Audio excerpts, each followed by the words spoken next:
Today, I'm going to be talking to you guys about Carolina rigs. It's not new. It ain't the newest little bass fishing technique around, but it can catch you a lot of big fish and a lot of good quality tournament fish. It consists of a couple things: a weight, a bead, a swivel, a length of leader, and then an offset hook, and most normally a plastic bait. The bait is really the variable in this equation. The line size, the weight, all of that does matter, but the bait is really the key thing. So right here, I'm going to sit down here and talk to you about some stuff I love to throw on the Carolina rig. Favorite thing, hands down, guys, people are throwing weird stuff now. People are throwing little grubs, leech type baits, little reapers, craws, little fluke type baits, stick baits, everything. Everyone's throwing something different. My absolute favorite thing is a ribbon tail worm. It's been a staple on the Carolina rig from, ever since the thing started out, and it's still my go-to bait on a Carolina rig. Right here's a 4/0 VMC fast grip wide gap hook, guys. If you haven't seen these hooks, by the way, please check them out. They're so sick. They got 3 barbs on them. You're not jumping a fish on this hook. It's strong, vanadium steel hook. I love this thing. I have a 7.5-inch Big Boy Baits voodoo worm on it. This is in the custom color dollar bill. It's like a lime green melon color. Very nice color. Got a lot of green highlight. I have Gamma Edge fluorocarbon right here. It's like a 12 or 13 or 14, 15-inch leader material. It's in 15-pound. Gamma Lines is awesome. Met him at the FLW Cup Expo. Dale Black, he's the owner of it. Awesome guy and awesome line company. So I'm using their signature Edge fluorocarbon line for this. That's just my leader material. I got a swivel, normal thing. And then right in front of the swivel, give me a sec, let me get a little bit of line out. Right in front of the swivel, guys, I have glass bead. I love glass for this. Glass makes a lot more noise than plastic. Yeah, they might be a little bit more expensive, but trust me, it's worth it. Just a red glass bead. And then I have a 1 ounce tungsten weight. It's funny because this thing looks like this is the size of like a 1/2 ounce, but it's a 1 ounce. I like a 1 ounce because I like to stir stuff up. This little compact setup, it messes with the dirt, with the clay, whatever you got down there, sticks, brush, whatever. But it slips right through it because it's streamlined. And then your bait's trailing right behind that dust cloud, and this thing gets bit hard. There's a couple ways to fish it. Let me go into my rod and reel setup real quick. I'm fishing 15-pound copolymer line. This is Sunline copolymer line. If I'm not fishing braid, most of the time I'm fishing braid, but I'm switching to copolymer just because it's what I have on the rod. But a lot of times I'll be fishing 30-pound braid, guys, just because of the sensitivity level. And since you're using the fluorocarbon leader, you're fine. And it's a moss green line. I'm using a 6:1 gear ratio reel. The reel's not that big of a deal. Something with a lot of torque, something with a nice 6 gear ratio, something that can cast a mile too. Big Bear Rods is my new favorite rod right now. The 6.9 medium fast, or medium heavy fast action, guys. Love this thing. So I'm gonna get into fishing it. I'm gonna get into fishing it right now, and I'll show you how I like to work it. There's a couple different techniques, and I'm gonna show you which one works for each water that you're fishing, whether it be a lake, whether it be a stained a backwater or a swamp type area. I'll show you right now. First thing first is the long cast. A very long cast is extremely important in a Carolina rig. Just roll it back, roll it once, and then just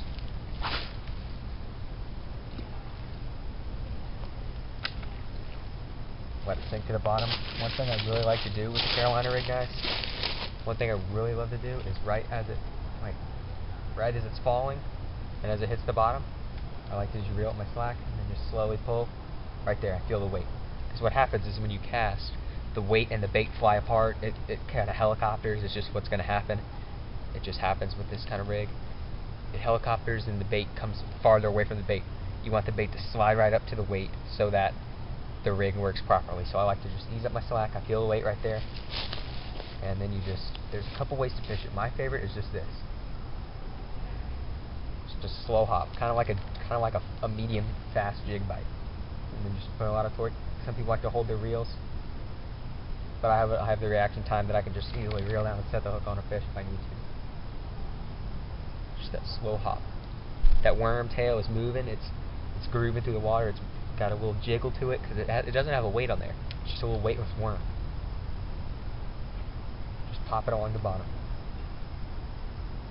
all the way in. Once you feel a fish, you'll feel that setup. I don't have a fish right now, but if you did, make sure it's on there.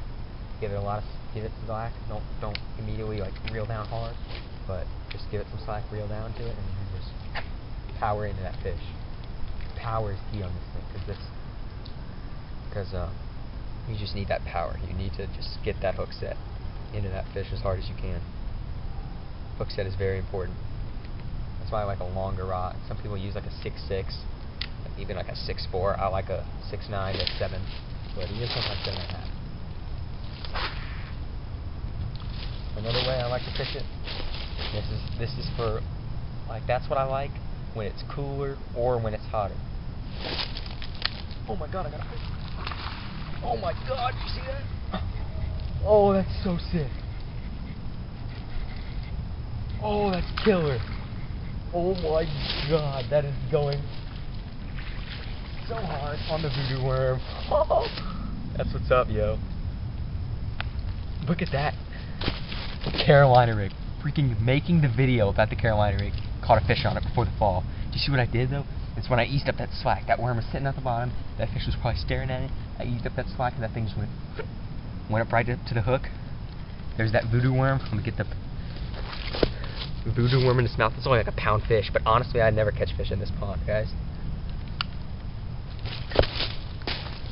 Let me get my big bear rod of that picture. That's sick. There he is, guys. Ooh, that's the real deal right there. That's the real deal. This is my little junk pond behind my house. Let's see, it's been 3 months since I caught a fish here. 3 months. With that voodoo worm isn't even torn up at all. That voodoo worm's in perfect condition. There's that big wood bait plastic formula working for you right there. As you can see, it works. Was that not sick, guys? I would normally be setting the hook into that fish really quickly and not being like, oh no, look at that, I got a fish. But it's just so unexpected to have a fish on here at this little pond. Voodoo worm, guys. $1 bill card. BigBoyBaitCo.com. Hand poured this thing like 20 minutes ago. Okay, back to what I'm doing. Whew. Okay, we make a long cast out there. That got my heart pumping. I just felt that what I did is I just eased up that slack and just brought that worm to that weight, and then I had that fish. But another way I like to do it when that hopping method, when you're just going like that and hopping the worm up and down, I'll do that.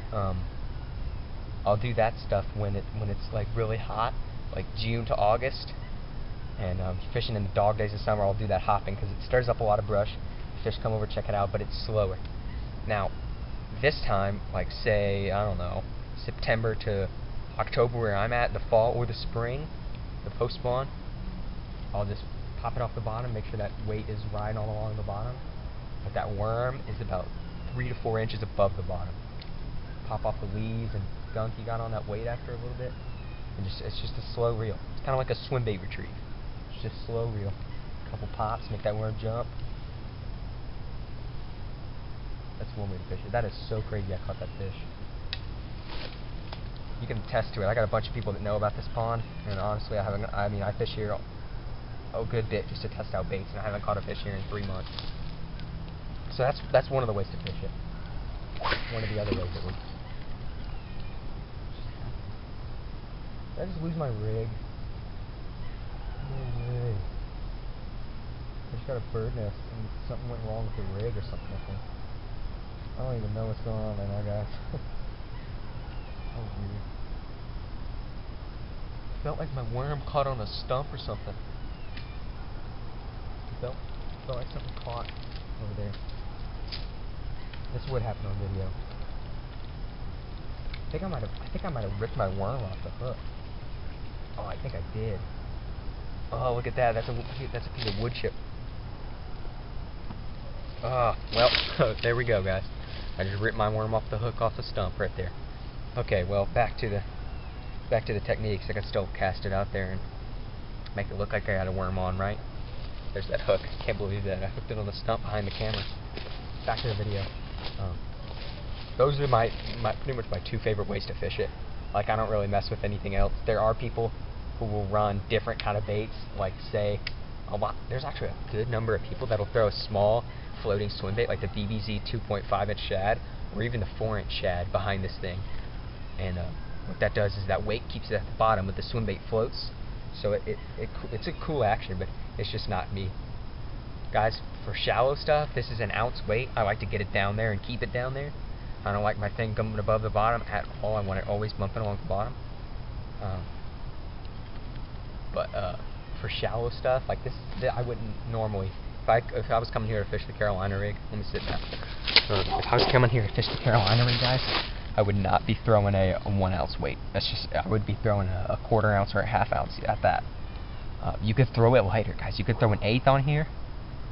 You could throw a 1/4. Throw a little small tube, maybe, you know, a little finesse worm. There's so many things you could throw. You don't have to throw a rivet tail worm and an ounce weight. That's just my personal favorite setup. There's a lot of times where I'll go out and I'll be fishing a really deep lake. I'll go up to an ounce and I'll go up to a 10-inch rivet tail worm and I'll stick fish on that. There's so many ways to catch fish on the Carolina rig. It's honestly some of the most versatile rig. You know, other than like the weightless rig or the flipping rig, you can use so many baits on it. That's my little wrap-up video for the Carolina rig, guys. As you can see, it catches fish.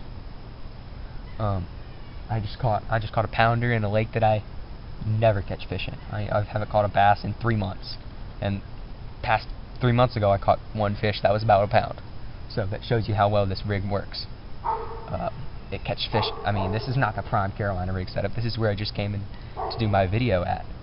I didn't come here to throw the Carolina rig all day, you know. You don't do that in a little swamp pond like this, but it works. It really does work. That bait right there that flew off because I hooked a stump. Kind of stuff happens when you're making a video, right? That was the Big Boy Baits Voodoo Worm, the dollar bill color. I honestly was in my workshop talking to Pip, and I poured the thing like 20 minutes ago. Came out here to do this video on it. So, awesome video, guys. Appreciate you guys watching this. Please take some of these tips, try them out, guys. Me and Chase and my buddies that I fish with, we used to never throw Carolina rigs. We used to throw the top water. We used to throw flukes and jigs. Branch it out, please. Please branch it out this winter, guys.